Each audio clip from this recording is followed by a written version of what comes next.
Yes, you all are welcome of class 8 in this period.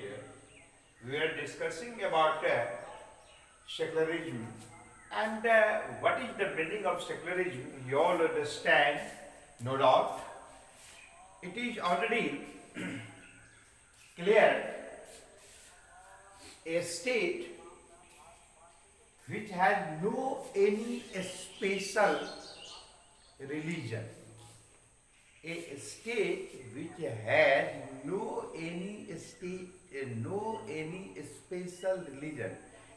In another word, a state or country is not providing to more facilities or importance or preferences to any particular religion. That is called secular. So our country is a secular state. Today we will like to discuss about secular state and in Indian context. It means India is a secular state, no doubt, because there is a provision to all religions of this country. All are equal. There is no any discrimination according to the basis of caste, religions, race, gender, etc. That is why India is a secular state. अर्थात भारत एक धर्मनिरपेक्ष राष्ट्र है। ये clear है क्योंकि यहाँ पर सभी धर्मों को एक समान अधिकार प्रदान किया गया है।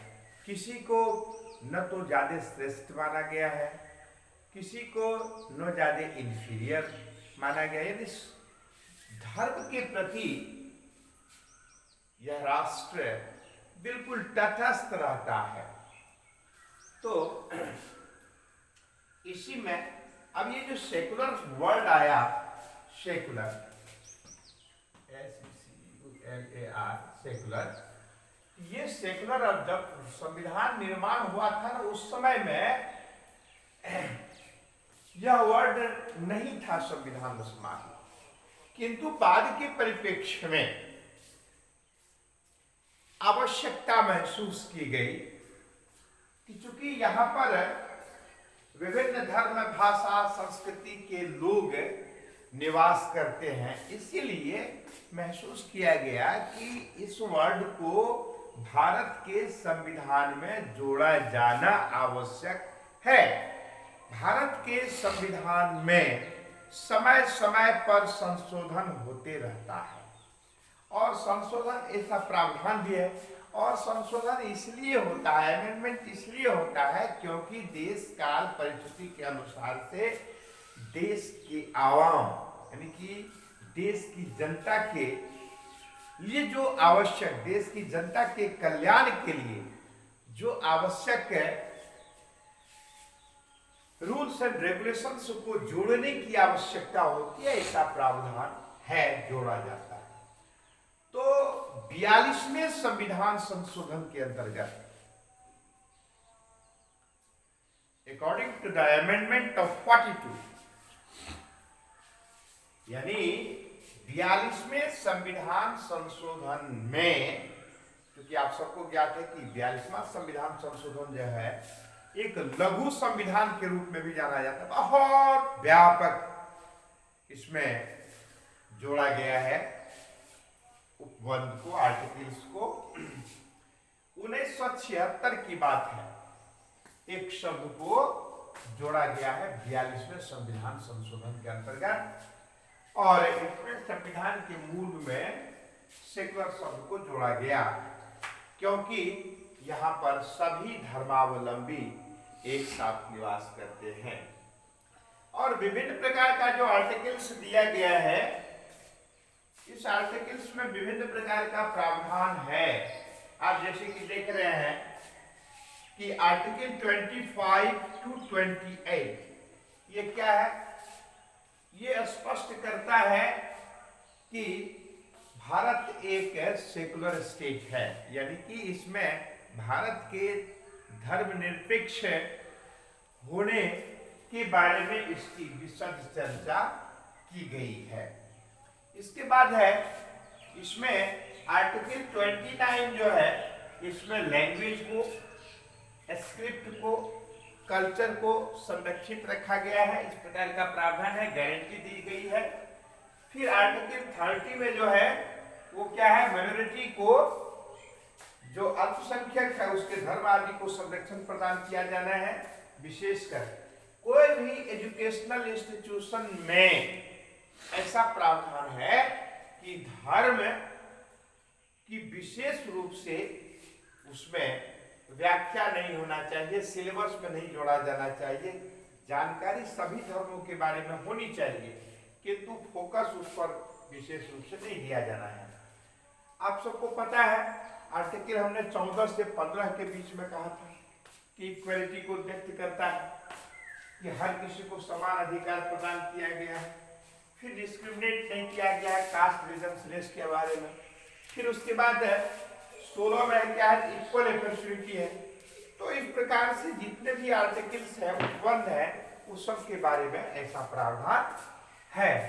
तो भारत के संदर्भ में ऐसा कहा जाता है कि चूंकि भारत में धर्मनिरपेक्षता है, क्योंकि यहाँ पर सभी धर्मों को एक समान दृष्टि से देखा जाता है, यही कारण है कि इसको, भारत को सेकुलर स्टेट कहा जाता है। भारत में सभी को पूजा पद्धति, धर्म, रीति रिवाज को अपनाने की स्वतंत्रता है। किसी धर्म विशेष को दबाव के बल पर नहीं लादा जाता है, नहीं थोपा जाता है। ये विषय आपके बगल में पड़ोसी राष्ट्र पाकिस्तान है, वहां पर धर्म सापेक्ष है। तो धर्म सापेक्ष के मतलब हुआ किसी धर्म विशेष के प्रति आग्रही होना। धर्म सापेक्ष का मतलब होता है किसी धर्म विशेष के प्रति आग्रही का होना, और धर्मनिरपेक्ष का मतलब होता है किसी भी धर्म के प्रति आग्रही का न होना, अपितु सभी धर्मों के लिए समान व्यवहार अधिकार रखना। ये धर्म निरपेक्ष कहलाता है। तो धर्म निरपेक्ष का यही अर्थ होता है। तटस्थ रहना, उदासीन रहना, यानी कि किसी भी प्रकार के आसक्ति का न होना किसी धर्म विशेष के प्रति। तो इसको क्या कहा जाता है, तो धर्मनिरपेक्ष राष्ट्र कहा जाता है। तो अब है ये प्रमाणित हो जाता है कि भारत एक सेकुलर स्टेट है, ये क्लियर है। तो इसमें अब क्या है कि पिछले दिन एक दो भैया ने एक मैसेज किया था कि आचार्य जी ये पाठ यानी लेसन प्रथम का जो फिलिंग द ब्लैंक्स है उसको काइंडली भर दिया जाए।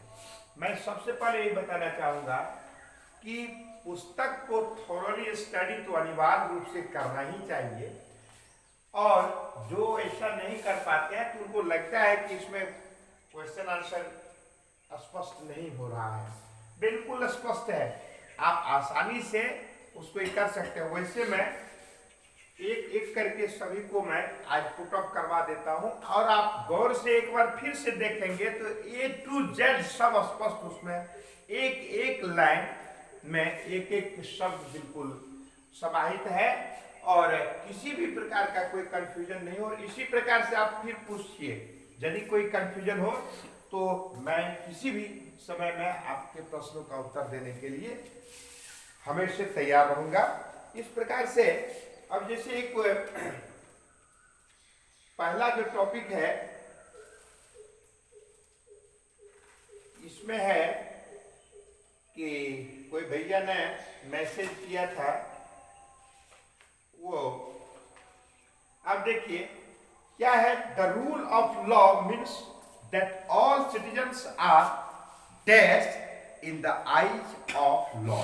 तो इक्वल, सभी नागरिक बराबर है, भारत के संविधान की नजरों में, तो इक्वल हो जाएगा।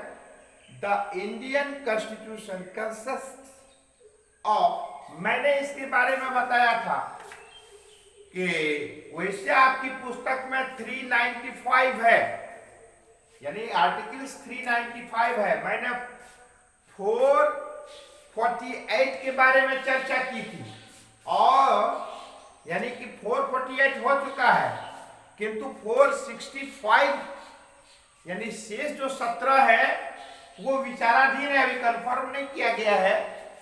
तो इसमें लेकिन आप पुस्तक के अनुसार से आपको लिखना है, तो आर्टिकल्स 395 है एंड 12 शेड्यूल्स हो जाएगा।